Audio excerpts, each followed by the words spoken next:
Hello दोस्तों, उम्मीद करती हूँ आप लोग अच्छे होंगे। दोस्तों, अगर हमारे चैनल को आपने सब्सक्राइब नहीं किया है तो प्लीज़ सब्सक्राइब कर लें।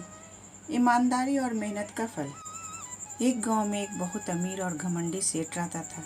उसी गांव में चांद नाम का एक बड़ा ही मेहनती और ईमानदार किसान रहता था। चांद के परिवार में उसके बूढ़े माँ बाप, पत्नी और 3 बच्चे थे जो काफ़ी छोटे थे। चांद के पास ज़्यादा ज़मीन नहीं थी, लेकिन जितनी भी थी उसमें वह बड़ी मेहनत करता और अपने परिवार का पेट पालने लायक अनाज उगा लेता था। बाकी के किसान भी यह देखकर हैरान रह जाते कि कोई कैसे इतनी सी ज़मीन में इतना ज़्यादा फसल उगा सकता है। एक साल उस गांव में काफ़ी ज़्यादा बारिश हुई, जिसकी वजह से कई किसानों की फसलें बर्बाद हो गई, जिनमें से एक चांद भी था। अब चांद मुसीबत में पड़ गया, क्योंकि उसके परिवार में उसके अलावा कोई और कमाने वाला था नहीं और अपने परिवार को भूखा मरते हुए वो देख नहीं सकता था।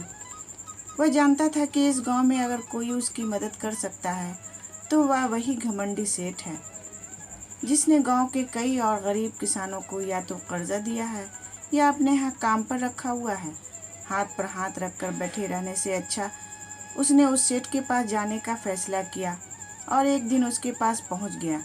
सेठ के पास पहुंचकर चांद बोला, सेठ जी, आपकी बहुत मेहरबानी होगी अगर आप मुझे थोड़ा सा कर्जा दे दें, जिससे मैं अपने खेतों में फिर से कोई फसल उगा सकूं, या फिर आप मुझे अपने यहाँ नौकरी दे दें ताकि मेरे परिवार को 2 वक्त का खाना मिल सके।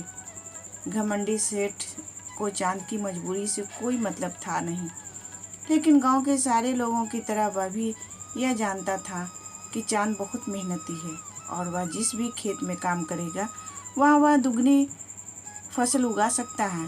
सेठ ने सोचा, अगर मैं इसे पैसे उधार देता हूँ तो शायद वह मुझे वापस लौटा न सके, लेकिन अगर मैं इससे अपने खेतों में काम करवाता हूँ तो मुझे ज़रूर दुगना फ़ायदा होगा। सेठ चांद से बोला, देख भाई, पैसा तो मैं तुझे दूंगा नहीं और मेरे पास अभी खेतों में काम करने के लिए कई किसान पहले से मौजूद हैं, लेकिन तुझ पर तरस खाकर मैं तुझे अपने खेतों में नौकरी दे देता हूँ, पर मैं तुझे इसके लिए ज़्यादा पैसे नहीं दूंगा। बाकी किसानों को मैं 200 देता हूँ तो तुझे मैं 100 ही दे पाऊँगा। मरता क्या न करता। चांद ने सेठ की शर्त मान ली और उसी दिन से सेठ के खेतों में काम करना शुरू कर दिया। रोज़ वो सेठ के खेतों में जाकर कड़ी मेहनत करता और देखते ही देखते खेत में फसल लहलहाने लगा। सेठ चांद के काम से काफ़ी खुश था, पर सेठ चांद को यह बात जताता नहीं था। जब सेठ ने देखा कि चांद का काम खेतों में अब ख़त्म हो चुका है तो उसने सोचा, अगर वह चांद को काम से निकाल देता है तो उसके कुछ महीनों के पैसे बच जाएंगे। तब सेठ ने चांद को काम से निकालने का फैसला किया। एक बार सेठ को ये ख्याल भी आया कि इतना मेहनती इंसान शायद उसे दोबारा ना मिले, लेकिन फिर उसने सोचा कि जब काम का वक्त आएगा तब उसे फिर से नौकरी पर रख लेगा। आखिर इस गांव में उसके अलावा है ही कौन जिसके आगे ये लोग अपने हाथ फैलाएंगे। तब सेठ ने चांद को अपने पास बुलाकर उसको उस दिन का पैसा दिया और साथ में यह भी कहा कि कल से तुमको काम पर आने की ज़रूरत नहीं है। अब मेरे पास तुम्हारे लिए कोई काम नहीं बचा है। जब मेरे पास काम आएगा तो मैं तुम्हें बुला लूँगा। यह सुनकर चांद मायूस हो गया। पिछले कुछ महीनों में कम ही सही उसके बच्चों और परिवार के पेट में निवाला जा तो रहा था, अब वह क्या करेगा। यही सोचकर उसकी आंखों से आंसू निकल आए। चांद ने सेठ के पैर पकड़ लिए और गिड़गिड़ाने लगा, सेठ जी, मुझे इस काम की बहुत ज़रूरत है, मुझे मत निकालिए। पर सेठ टस से मस न हुआ और सेठ ने खरी खोटी सुनाकर चांद को वहाँ से भगा दिया। दूसरे दिन जब सेठ सवेरे उठा और अपने आंगन में आया तो उसने देखा कि चांद उसके आंगन में बैठा है। सेठ ने उसको पास बुलाकर पूछा कि क्या हुआ, तुम क्यों यहाँ पर बैठे हो। चांद बोला, सेठ जी, मुझे वापस काम पर रख लीजिए।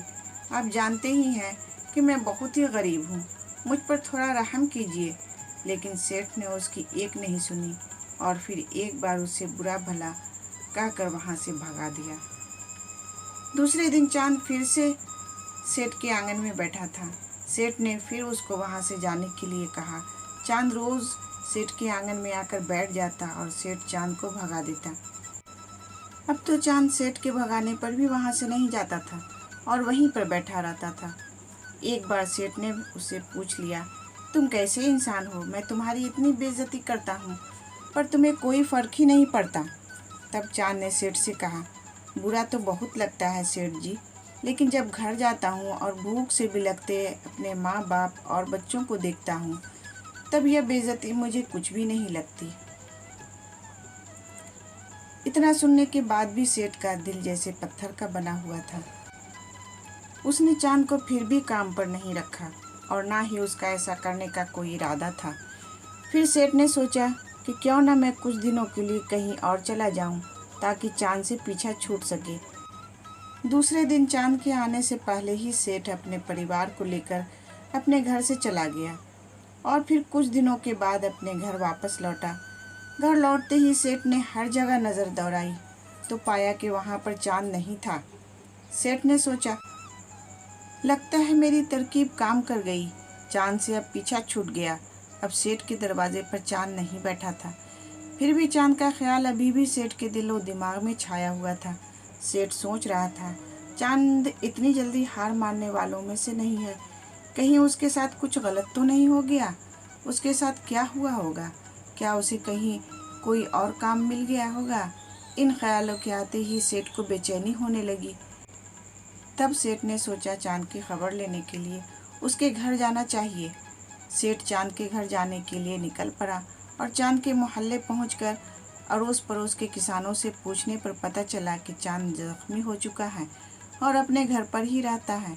सेठ ने जब उसके जख्मी होने की वजह लोगों से पूछी तो सेठ को पता चला कि जब सेठ अपने घर से बाहर किसी और गांव में गया था तब बंद घर देखकर कुछ चोर उसके घर चोरी करने आए थे, जिनको रोकने की कोशिश करते हुए चांद जख्मी हो गया था।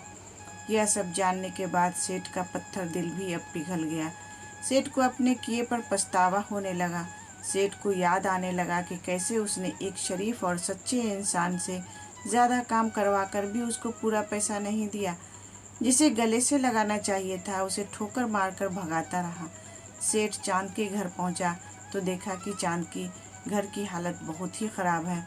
उसका परिवार भूख से बेहाल है और वह खुद जख्मी होकर एक चारपाई पर पड़ा हुआ है। यह देखकर सेठ की आंखों से आंसू निकल आए।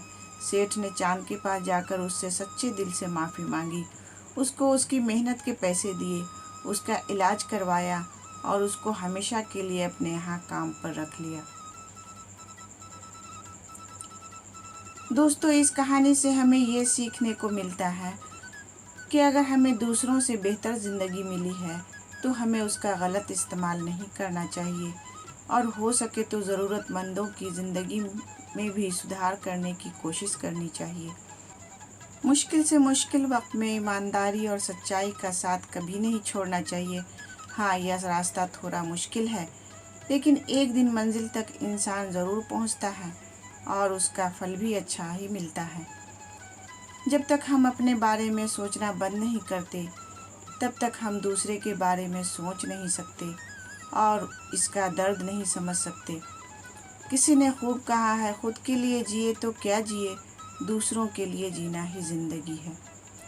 तो दोस्तों, उम्मीद करती हूँ ये कहानी आपको पसंद आई होगी। इस कहानी पर आपकी क्या राय है हमें कमेंट करके ज़रूर बताएं। कहानी पसंद आई हो तो लाइक और शेयर करना बिल्कुल भी ना भूलें। चैनल पर नए हो तो चैनल को सब्सक्राइब ज़रूर करें। कहानी पूरा सुनने के लिए आपका बहुत बहुत शुक्रिया दोस्तों।